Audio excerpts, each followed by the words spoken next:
ಹೇಳ್ರಪ್ಪ. ಸೌಜನ್ಯದ ಹೋರಾಟದ ಹೆಸರಿನಲ್ಲಿ ಇವ್ರುಗಳಿಗೆ 3 ಫ್ಲೋರ್ ಮನೆ ಬಂತು ಹೆಂಗೆ ಅಂತ ಕೇಳಿದ್ರೆ ಇವ್ರಿಗೆ ದೊಡ್ಡ ಕೋಪ ಬಂದ್ಬಿಡುತ್ತಲ್ಲ. ಕೇಳ್ತೀವ್ರಿ, ಹೆಂಗ್ರಿ ಬಂತು, ಹೆಂಗ್ ಬಂದ್ರಿ 3 ಫ್ಲೋರ್ ಮನೆ? ನಾವ್ ಕೇಳ್ತೀವ್ರಿ. ಇದೊಳ್ಳೆ ಕಥೆ ಆಯ್ತು. ಯಾವತ್ತಾದ್ರೂ ನ್ಯಾಯ ಸಿಗಬೇಕು ಅಂತ ಹೋದ್ರೆ ಮನೆ ಮಠ ಮಾರ್ಕೊಂಡು ಜಮೀನ್ ಮಾರ್ಕೊಂಡು ಬೀದಿಗೆ ಬರೋದ್ ನೋಡಿದೀವಿ. ಲಕ್ಷಗಟ್ಟಲೆ ಖರ್ಚು ಮಾಡಿ ಮಾರ್ಬಲ್ಸ್ ಹಾಕ್ಸ್ಬಿಟ್ಟು ಮನೆ ಕಟ್ಸಕ್ ದುಡ್ಡಿರುತ್ತೆ, 3 ಕಾರ್ಗಳ ಮನೆ ಎದುರುಗಡೆ ನಿಲ್ಲುತ್ತೆ, ಜೆಸಿಬಿ ನಿಲ್ಲುತ್ತೆ ಅಂತಂದ್ರೆ ನಾವು ಕೇಳ್ತೀವ್ರಿ. ಎಕರೆಗಟ್ಟಲೆ ಜಾಗ ಆಗುತ್ತೆ ಅಂತಂದ್ರೆ ಅಲ್ಲ, ಇದ್ರ ಬಗ್ಗೆ ಸೌಜನ್ಯ ಹೆಸರು ಇದ್ರ ಬಗ್ಗೆ ಸಾಮಾಜಿಕ ಜಾಲತಾಣದಲ್ಲಿ ಪ್ರಶ್ನೆಗಳಾದಂತಹ ಸಂದರ್ಭದಲ್ಲಿ ಮೊನ್ನೆ ಕುಸುಮಾವತಿ ಅವರು ಒಂದು ಆಡಿಯೋ ನೀವು ಕೂಡ ಕೇಳಿಸ್ಕೊಂಡಿರಬಹುದು. ಆ ಪ್ರಕರಣಕ್ಕೆ ಸಂಬಂಧಪಟ್ಟಂತೆ ಅವರು ಪೊಲೀಸ್ ಸ್ಟೇಷನ್ ಮೆಟ್ಲು ಕೂಡ ಹತ್ತುತ್ತಾರೆ. ಅವರಿಗಾದಂತಹ ಅವಮಾನಕ್ಕೆ ಅಥವಾ ಅವ್ರಿಗಾಗ್ತಾ ಇರುವಂತಹ ಸಾಮಾಜಿಕ ಜಾಲತಾಣದಲ್ಲಿ ಆಗ್ತಾ ಇರುವಂತಹ ಅವಹೇಳನಕ್ಕೆ ಸ್ಟೇಷನ್ಗೆ ಹೋಗ್ತಾರೆ. ಅದ್ರ ಜೊತೆ ಒಂದು ಆಡಿಯೋ ಕೂಡ ವೈರಲ್ ಆಗುತ್ತೆ, ಅದು ಕೂಡ ನೀವು ಕೇಳಿಸ್ಕೊಂಡಿರಬಹುದು. ನಮ್ಮ ಮನೆ 3 ಫ್ಲೋರ್ ಕಟ್ಟಿದ್ರೆ ನಿಮ್ಗೇನು ಇದನ್ನ ಪ್ರಶ್ನೆ ಮಾಡಿದ್ರೆ ಅವ್ರಿಗೆ ಬಹಳ ನೋವಾಗುತ್ತೆ. ಆದ್ರೆ ಅವ್ರು ಮಾಡ್ತಾ ಇರುವಂತಹ ಪ್ರಶ್ನೆಗಳನ್ನ ತಡ್ಕೊಳ್ಬೇಕು ಅಂತ ಎಕ್ಸ್ಪೆಕ್ಟ್ ಮಾಡ್ತಾರೆ. ಇಲ್ಲ ನಾನು ಹೇಳೋದು, ನಿಮ್ಮ ಬಗ್ಗೆ ಯಾರಾದ್ರೂ ಮಾತಾಡಿದ್ರೆ, ನಿಮ್ಮ ಬಗ್ಗೆ ಯಾರಾದ್ರೂ ಪ್ರಶ್ನೆ ಮಾಡಿದ್ರೆ ನಿಮಗೆ ಸ್ಟೇಷನ್ಗೆ ಹೋಗ್ಲಿಕ್ಕೆ ಗೊತ್ತಿದೆ.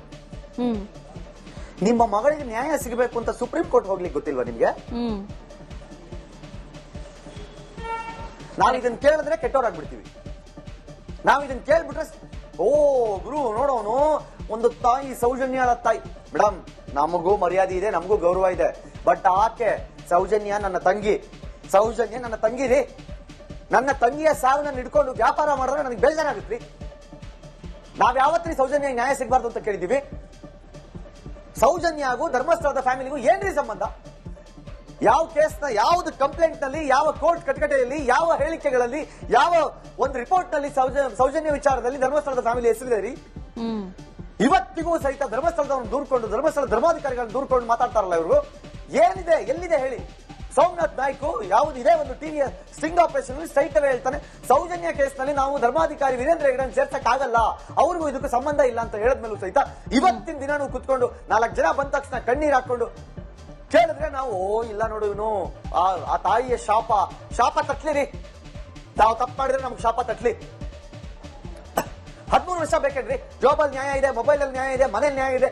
ಕಣ್ಣಾರ ಕಂಡವರಿದ್ದಾರೆ, ಹೊತ್ತುಕೊಂಡು ಹೋದವರನ್ನು ನೋಡಿದವರಿದ್ದಾರೆ ಅಂದವರು ಯಾಕ್ರಿ ಇಷ್ಟು ವರ್ಷ ತರ್ಕೊಂಡು ಕೂತಿದ್ರಿ?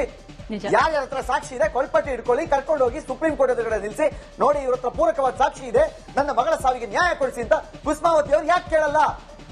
ಏನ್ ಪ್ರಾಬ್ಲಮ್ ಕುಸುಮಾವತಿ ಅವ್ರಿಗೆ? ನ್ಯಾಯ ನ್ಯಾಯ ನ್ಯಾಯ ಎಲ್ಲಿ ಸಿಗುತ್ತೆ? ನ್ಯಾಯ ರೋಡಲ್ಲಿ ಸಿಗುತ್ತಾ?